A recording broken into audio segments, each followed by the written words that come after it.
Desa Puhopa, Kecamatan Puriala, Kabupaten Konawe, Provinsi Sulawesi Tenggara.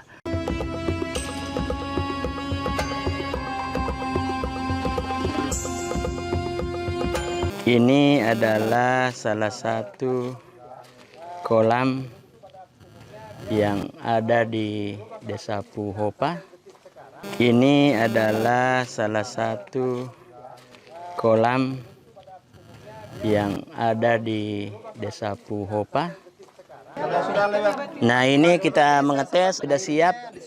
Kita ini kelihatan masih ada busa gelembungnya, ini berarti belum matang. Ya, ini salah satu kolam belut yang dibangun oleh masyarakat. Ini sudah ada belutnya, Pak, ya? Ya, ini sudah ditebari belut. Coba ditusuk pakai anu, Pak.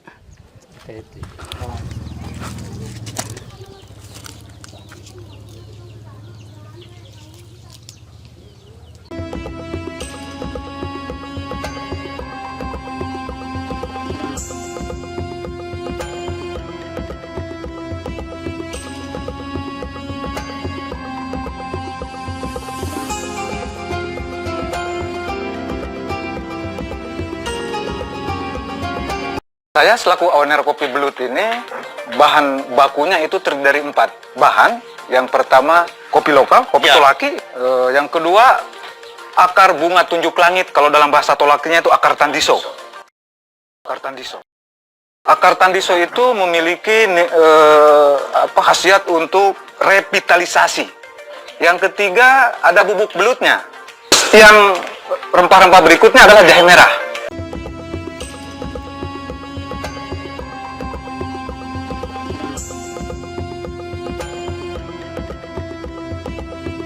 Ada beberapa masalah terkait dengan suplai bahan baku, ya, di mana selama ini bahan bakunya dari tangkapan alam, dan kita tahu ketika musim kemarau ya belut itu mengubur diri sehingga susah didapat, sehingga memang sudah keputusan yang baguslah dari Sukamukti untuk mensupport ini. Kemudian saya lihat juga di belakang Sri Kandi juga berusaha untuk menguasai teknologi budidayanya. Tidak ada ganti airnya ini? Tidak ada ganti airnya? Biasa ganti, berapa itu? Tapi saya kadang-kala kalau kering tambah, begitu saja prosesnya. Ini ada 48 kolam begini.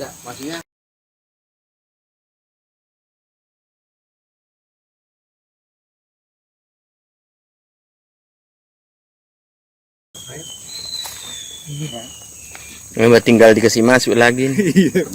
Setelah panen. Iya, setelah panen. Diisi baru. Nah, jadi kita melihat bahwa budidaya itu ada satu problemnya, yaitu pakan. Karena pakannya juga seperti yang kami lakukan di Kendari itu, kita pakai kiong mas. Kiong mas juga bekicot, ya. Dan juga tidak kontinu. Jadi kalau musim kemarau ya susah juga kita dapat.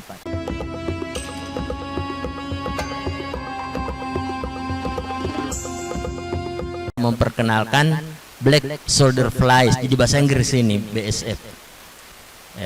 Bahasa Indonesianya adalah lalat tentara warna hitam. Nah, kemudian cacing tanah. Saya merasa bahwa penggunaan komoditas belut, kemudian penggunaan komoditas BSF, kemudian komoditas cacing tanah ini mendukung apa yang disebut ekonomi biru. Kenapa? Karena salah satu aspek dari blue ekonomi itu adalah limbah dari suatu proses produksi itu menjadi input untuk proses produksi berikutnya. Kenapa? Coba Pak, di sini kan ada kotoran sapi. Kotoran sapi itu adalah limbah dari proses peternakan sapi. Nah, kotoran sapi ini menjadi input untuk maggot, ya, input untuk cacing. Karena media cacing adalah kotoran sapi. Maggot juga bisa hidup dari bahan organik yang ada di kotoran sapi. Nah, maggot dan cacing tanah ini bisa dimanfaatkan untuk pakan belut sawah. Nah, kemudian selain cacing dan BSF-nya, ada yang disebut dengan kasgot dan kascing. Jadi kasgot ini singkatan bekas maggot. Jadi bekas tempat dia dibudidayakan itu namanya kasgot, sedangkan bekas budidaya cacing namanya kascing. Ini bisa juga digunakan sebagai media untuk belut sawah. Nah, jadi berarti limbah dimanfaatkan untuk input berikutnya.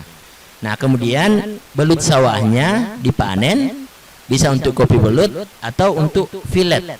Karena sekarang ini kalau kita lihat di marketplace, orang menjual belut itu sudah bebas dari tulang. Jadi tinggal dimasukkan dalam tupperware. Saya lihat itu setengah kiloan, harganya sampai 70.000. Ya, jadi ada yang sudah dikasih bumbu, sehingga ketika dikirim ke rumah-rumah tinggal disiapkan penggorengan dengan ininya. Kalau misalnya untuk jadi, saya pikir ini bisa juga menjadi alternatif. Kemudian dari belut itu ketika dikeluarkan jeroannya, nah jeroannya ini bisa juga kembali lagi menjadi makanannya BSF atau cacing. Jadi di sini ada satu siklus. Nah, itulah yang disebut, yang diinginkan oleh ekonomi biru, bagaimana suatu limbah itu dimanfaatkan, kemudian dia berputar, ya. Jadi dari cacing, maggot ke belut, kemudian belut kembali lagi ke cacing dan maggot. Jadi itulah yang disebut dengan bulu ekonomi.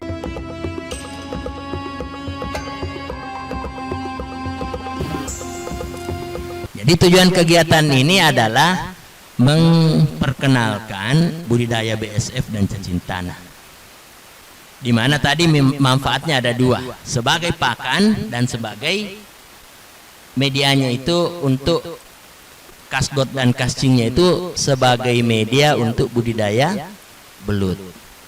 Dan kemudian ya, kalau nanti kita lihat bagaimana produk-produk ini ditawarkan, ini bisa menjadi gambaran bahwa ini sebenarnya sebuah pulang usaha.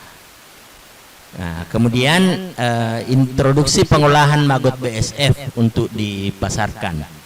Jadi kita juga nanti akan berikan gambaran ketika BSF-nya sudah dipanen, bagaimana pengolahannya sehingga menjadi siap jual. Nah, kemudian introduksi pengolahan belut sawah untuk jadi filet. Kemudian satu lagi, bagaimana supaya produk-produk Desa Puuhopa ini bisa lebih dikenal atau jangkauannya lebih luas dengan menyiapkan pasar online.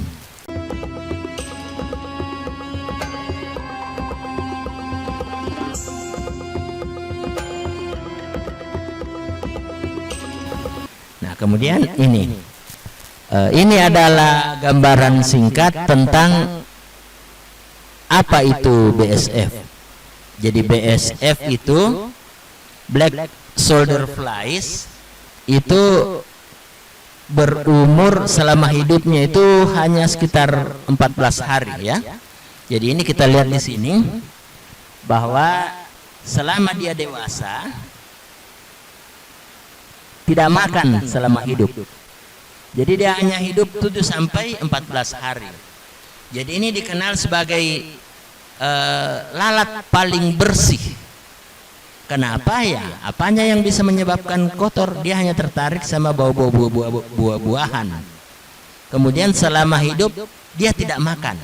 Berarti tidak akan ada risiko bahwa dia memakan sesuatu yang mengandung bakteri atau virus. Nah, kemudian dia kawin. Nah, 2-3 hari setelah kawin betina akan bertelur. Betina mati setelah bertelur, jantan mati setelah kawin. Nah, kemudian dia bertelur 500 sampai 900 telur ya. Yang menetas 3 sampai 4 hari. Kemudian setelah hari pertama dia menetas, ukurannya kurang dari 1 mm, jadi hampir tidak kelihatan. Kemudian setelah itu selama 18 atau 21 hari dia akan menjadi larva dewasa, di mana pada larva dari perjalanan dari bayi larva menjadi larva dewasa, disinilah dia sangat-sangat rakus makan. BSF ini untuk makanan ternak, makanan ikan. Kalau pencinta ikan akuarium ini langsung diberikan utuh. Tapi kalau misalnya ingin dijadikan pelet, ini juga bisa dikeringkan, kemudian dibuat tepung, dibikin pelet, sebagaimana pelet-pelet yang kita beli di pasar untuk memberi makan ikan nila, ikan mas, segala macam ya. Jadi ada dua pilihannya ini. Bisa kita kasih langsung, bisa kita bikin tepung untuk bikin pelet. Sesudah dia 2 sampai 18 hari sebagai larva dewasa, dia akan berubah menjadi prepupa. Jadi warnanya akan hitam. Ya, warnanya akan hitam. Nah, dalam kondisi prepupa ini dia sudah tidak makan. Kemudian 7 hari dia masuk pupa. Nah, ini dia tidak bergerak. Nah, setelah dia di pupa itu sampai sekitar 7 sampai 1 bulan, barulah dia menetas menjadi hewan dewasa lagi. Nah, ini perbedaan penampakan magotnya ya. Jadi kalau magot BSF ini ukurannya besar, kemudian kentara dia punya ruas-ruas ya. Ya.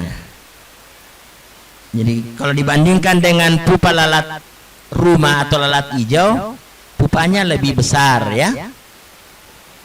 Kelihatan. Kemudian lebih tegas, dia punya sekat ruas-ruas ya. Nah, ini Pak kandungan proteinnya. Kandungan proteinnya itu sekitar 38%. Ini kalau kita beli pakan yang kandungan proteinnya 30-an ke atas itu mungkin sudah 30 sampai 35 ribu 1 kilo ya. Ini dengan BSF kita bisa mendapatkan 38%.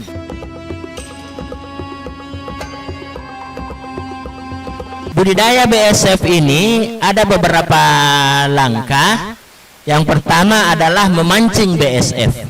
Nah, sesudah kita memancing, kita menetaskan telurnya. Sesudah menetaskan telurnya, kemudian kita pelihara magotnya sampai tadi 18 hari menjadi larva dewasa. Nah, inilah yang disukai untuk makanan ternak. Karena kalau dia sudah jadi pupa, maka akan ada cangkangnya lah ya. Yang agak ya mungkin butuh enzim tersendiri bagi ikan, misalnya di pencernaannya untuk bisa mencerna. Lebih sulit lagi lah. Nah, kita melanjutkan ke pupa itu untuk dengan harapan menghasilkan BSF dewasa. Lalu dari situ kita tidak usah lagi memancing ya. Jadi siklusnya ini Pak, itu telur awalnya kita pancing, kita simpan mungkin dekat kandang sapi ya, sehingga dia datang taruh telurnya, kemudian kita ambil telurnya. Nah, kita sudah pelihara di dalam kandang-kandang BSF-nya nanti Pak. Jadi telurnya menetas, berubah jadi larva, berubah jadi pupa, berubah jadi dewasa. Nah, berarti kita sudah kurung dewasanya, kita tidak usah memancing lagi. Dewasanya inilah yang kemudian kita minta, kita pancing untuk bertelur. Nah, ini adalah contoh dari tempat BSF meletakkan telur. Jadi sederhana saja saya lihat ini saya lihat ada potongan-potongan kayu. yang mungkin hanya 2-3 jari ini dengan panjang ya sesuai wadahnya. Kalau wadahnya mungkin ember, ya harus lebih panjang lah dari lingkar ember. Kemudian diikat karet, karena ternyata dia menyimpan telurnya di sela-sela kayu ini. Ya, kalau ingin memperlebar space-nya, mungkin antara kayu itu bisa kita juga ganjal dengan lidi supaya ada ruang ya. Ya, kemudian ini adalah cara untuk ramuan untuk memancingnya. Jadi kita pakai dedak. Jadi dedaknya kita campur air, kemudian kita bisa memilih antara buah-buahan, nanas-kah, pisang-kah, atau saya lihat ada juga yang pakai katakanlah ikan kering. Jadi kita lihat mana yang paling menarik bagi lalat, induk lalat untuk meletakkan telurnya. Jadi ini di blender, kemudian setelah di blender dicampur dengan dedaknya, campur dengan dedaknya, kemudian setelah itu diletakkan di dalam mangkuk ya, atau baki. Nah, di atasnya ditaruh tempat peletakan telur, kemudian ini disimpan di kebun atau di mana ya. Tapi ini karena induk ini akan memantau berdasarkan bau, nalurinya mengatakan kalau ada bau makanan begini berarti saya bisa meletakkan telur saya di sini, sehingga ketika telur menetas anak-anakku tidak akan mati, makanan tersedia. Jadi supaya kita induk tidak salah meletakkan telur, kita jauh-jauhlah dari pohon misalnya. Ini kan kalau misalnya saya simpan di sini, saya harap dia meletakkan telurnya di kayu-kayu ini, tapi karena bau itu menyebar juga ke kursi ini, dia letakkan telurnya di kursi. Jadi kita letakkanlah di suatu tempat yang agak jauh dari pohon, sehingga ya dia benar-benar hanya meletakkan di kayu-kayu ini. Nah, ini contoh-contoh tempatnya lagi. Ini ada kayu, ini triplex, kemudian yang ini saya kira kardus ya.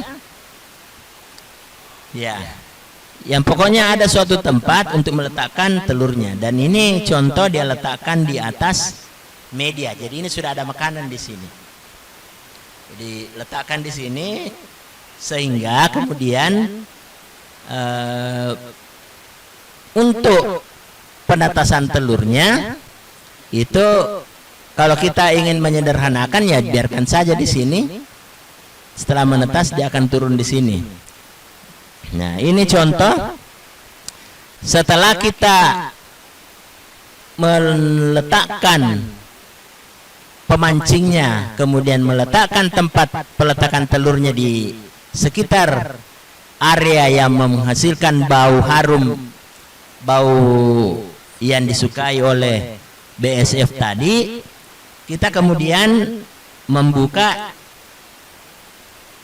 tempat peletakan telurnya, kemudian mengumpulkan telurnya. Jadi ini bisa kita kerik dengan cutter misalnya ya, kita kerik begitu sehingga kita kumpulkan telur ini. Nah, setelah kita mengumpulkan telur, ya tahap berikutnya adalah menetaskan telur. Nah, bagaimana cara menetaskan telurnya? Nah, kita menggunakan lagi makanannya yaitu dedak. Jadi ini hanya contoh, bisa saja kita menggunakan. Tadi dari rumah saya mengumpulkan sampah-sampah dapur, kemudian dikasih EM4 sehingga baunya seperti tape. Itu bisa juga digunakan sebagai makanan di sini. Nah, kemudian di sini yang menjadi poin penting, karena telur itu terkadang tidak bisa menetas karena ditumbuhi jamur. Karena itu media yang kita akan pakai ini kita siram dengan air panas 100 derajat supaya bibit-bibit jamur yang bisa mengganggu telur itu mati. Nah, setelah itu ya, setelah air panasnya menjadi dingin, nah kita letakkanlah telur itu di atas, ya ini mungkin daun pisang ya. Ya, diletakkan di sini karena kalau turun di sini dia akan, ini kan masih lembab basah. Dia melengket-melengket semuanya, jadi taruh saja di sini sehingga ketika dia misalnya sudah menetas dalam waktu 3 hari tadi itu atau berapa hari, 7 hari ya, katakanlah 7 hari, biar telurnya semua menetas, dia bisa langsung masuk ke sini mencari makan. Nah, setelah kita siapkan alasnya, ya tetakannya, ya kita tempatkan di tempat yang aman. Nah, kemudian setelah 7 hari dipindahkan ke biopon pembesaran ya. Jadi ada, ya, ini adalah salah satu contoh biopon pembesarannya. Dia pakai triplek. Tapi kalau kita mau menggunakan semacam ember bisa juga ya. Yang penting bahwa ada makanan di situ. Nah, kemudian setelah itu kita bisa menunggu menghasilkan larva ya. Jadi setelah kita kasih makan tadi selama 18 hari dia menjadi larva dewasa. Nah, inilah kalau misalnya kita mau panen, kita gunakan untuk makanan ikan, kita berhenti di hari ke-18. Nah, ini contohnya ya, ini tidak kelihatan ini. Ini adalah sudah bercampur ini ya. Ini bercampur, ada yang sudah warna hitam, berarti sudah ada prepupa. Jadi tidak seragam tadi menetasnya telur, sehingga ada setelah kita tunggu 18 hari, ada yang ternyata sudah jadi prepupa, sudah warna hitam. Sementara yang kita inginkan tadi itu yang masih putih-putih, yang 18 hari. Nah, tapi kalau sudah tercampur begini, apa boleh buat? Kita rendam dengan air dingin, yang kita kasih kunyit. Tujuannya kunyit ini supaya penampilannya ya, kalau kita jual ya kita tulislah warna kuningnya itu seolah-olah sebagai daya tarik. Padahal sebenarnya kuning gara-gara kunyit. Nah, kita rendam selama 1 malam. Nah, tujuannya juga ini untuk memisahkan prepupa. Jadi prepupa itu tidak tahan di air. Jadi dia akan merayap naik di dinding. Nah, jadi untuk mencegah yang naik di dinding ini jangan berceceran di lantai baru hilang, ya tentunya di luarnya kita kasih tempat yang lebih besar lagi. Jadi mungkin ada baskom kecil, jolang ya, jolang. Kemudian ada yang lebih besar lagi di luarnya. Sehingga kalaupun dia jatuh, dia terkumpul di tempat yang lebih besar ini. Nah, kemudian inilah yang ini adalah hasil setelah direndam di kunyit. Jadi kelihatannya cantik ya. Nah, kelihatannya cantik. Nah, kemudian setelah itu kita tiriskan, kita ambil, kita tiriskan, kemudian kita rendam di air panas biar dia mati ya. Nah, sesudah dia mati, kita kemudian lanjutkan dengan proses, mungkin tidak ada oven, listrik juga, kalau oven itu listriknya tinggi, kita pakai penggorengan saja. Tetapi kita gunakan pasir halus. Pasir halus, jadi kita pakai api kompor biasa, ya mungkin tidak tuh terlalu tinggi apinya, sedang-sedang saja. Kemudian kita panaskan dulu pasir ini.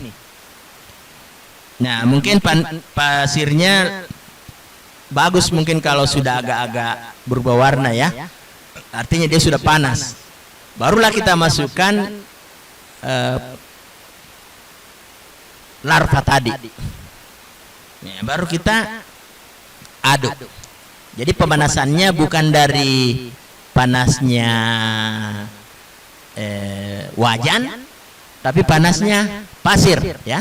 Saya kira teknik ini kalau bikin goreng kopi juga biasa begini ya. Nah, ini teknik ini akan menyebabkan air hilang. Nah, mungkin kalau air hilang ya kadang-kadang meletus-meletus ya. Meletus-meletus ya, biarkan saja sampai tidak terdengar lagi letusan. Kalau tidak terdengar lagi letusan berarti sudah tidak ada lagi yang kandungan air yang mau keluar.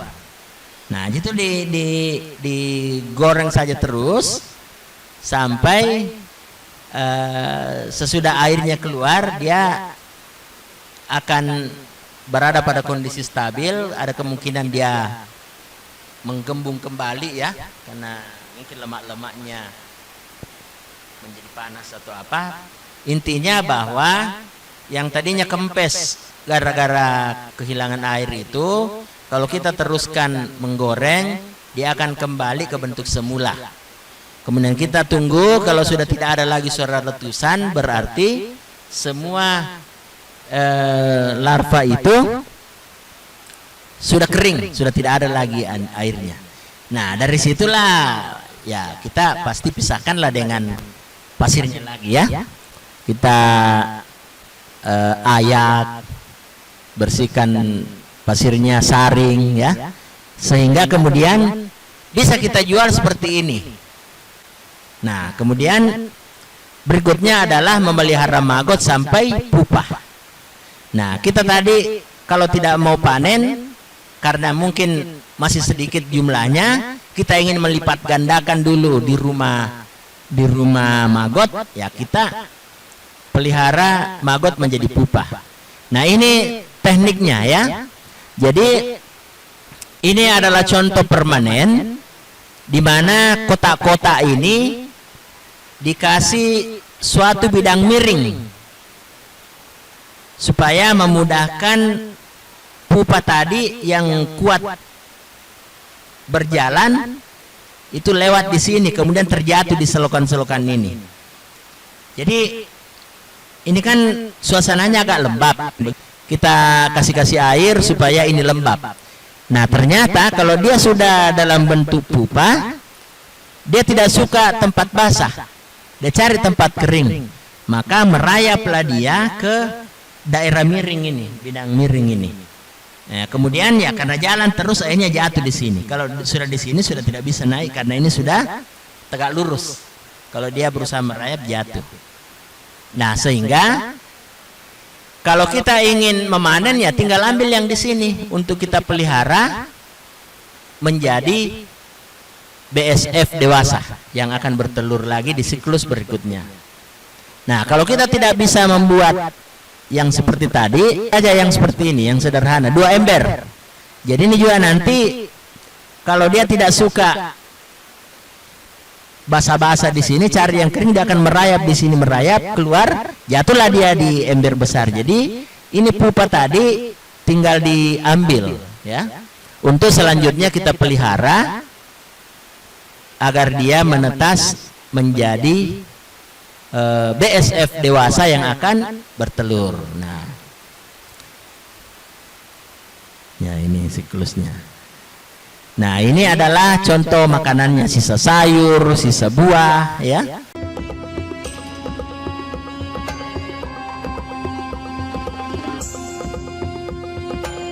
Nah, kalau cacing sendiri ada beberapa spesies, ada yang disebut Lumbricus rubellus. Itu dikasih masukan saya kotoran sapi, mungkin kotoran sapi yang sudah matang di sini ada ya. Tinggal kita kasih masukan cacingnya sebagai, jadi itu kotoran sapi yang ini jadi medianya, tempat dia menyembunyikan diri. Media ini kadar airnya harus sedemikian rupa sehingga kalau kita misalnya menggenggamnya Ya, diusahakan supaya tidak ada air yang keluar, tetapi kalau kita melepaskannya ada air. Karena kalau airnya terlalu banyak, maka cacingnya juga tidak nyaman. Persiapan pakannya, kita hanya mengambil sisa-sisa dapur, makanan atau nasi sisa, kemudian ada yang terbuang. Jadi ada 3 cara pemberian. Bisa kita langsung berikan ini langsung ke dalam,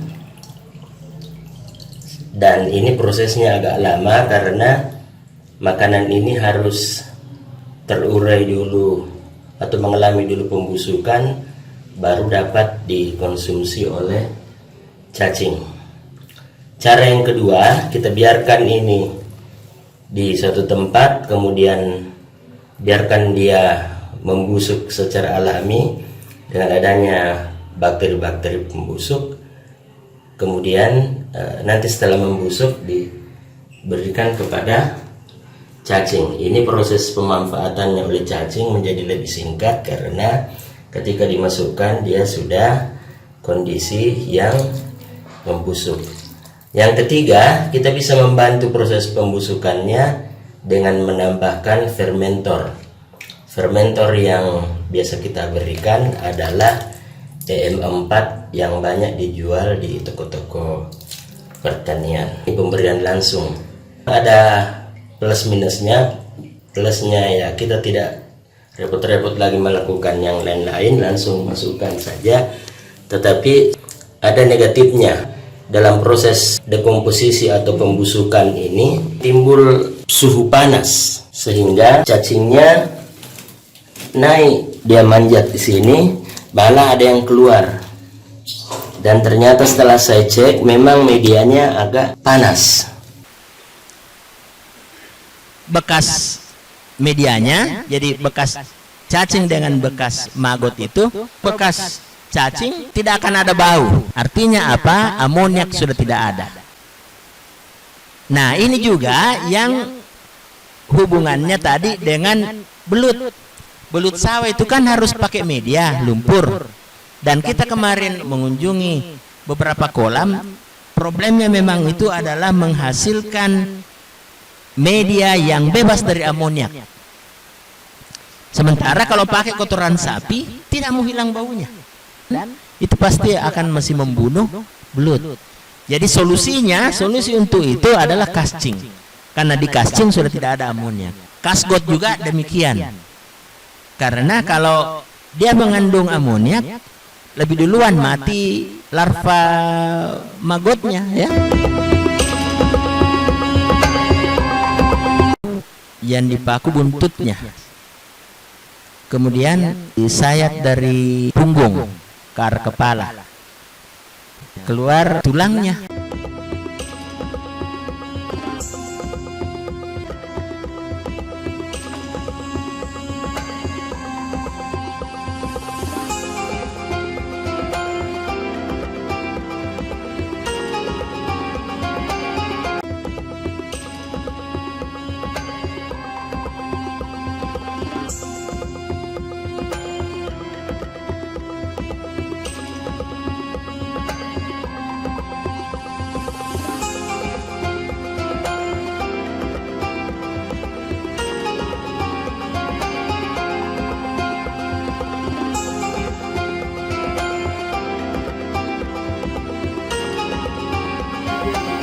Oh, semut.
Ini bahan organik yang sudah dicampur dengan EM4, menghasilkan aroma yang khas bau tape untuk menarik BSF bertelur di tempat yang disiapkan ini. Nah, di sini juga disimpan satu pemancing, ya. Nah, tidak jauh dari sana ada kandang sapi, jadi diharapkan dari kandang sapi ada banyak. Di sini baunya menguar, bau tape. Insya Allah di sini akan diharapkan akan banyak memancing induk-induk BSF untuk meletakkan telurnya di tempat yang disiapkan. Nah, jadi setelah berapa hari kemudian, itu kemudian akan ada telurnya dikeruk. Nanti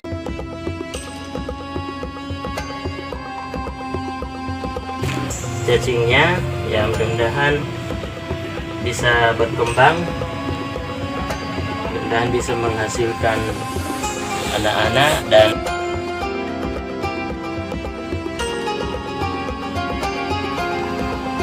hari ini kita mendapatkan 5 Lumbricus rubellus, cacing dewasanya untuk indukan. Terlalu lama di perjalanan, baru kemarin kita coba-coba